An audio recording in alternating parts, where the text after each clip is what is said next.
Bismillahirrahmanirrahim.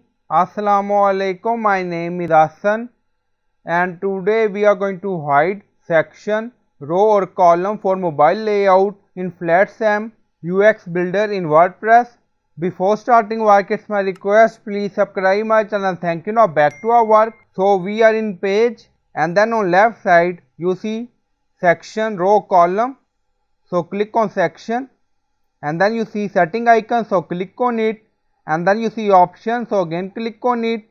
Now setting open and then scroll down, then you see advanced and then you see visibility, visible. So we are going to hide section for mobile layout only.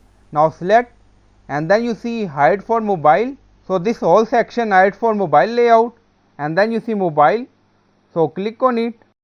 Now you don't see that section on mobile layout. Again click on desktop and then in advanced you see visibility.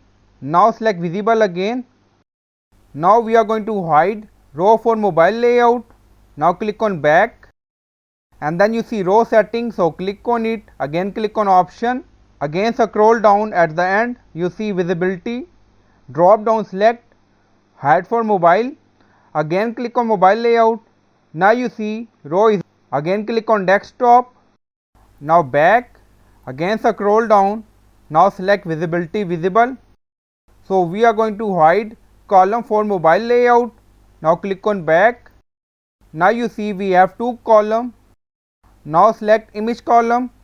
Now click on setting icon. Again click on option. Again scroll down, at the end you see visibility in advanced. Now select hide for mobile. So we have two column in row. So this column hide for mobile layout, this not. Again click on mobile. Now scroll down, you don't see image but you see text column.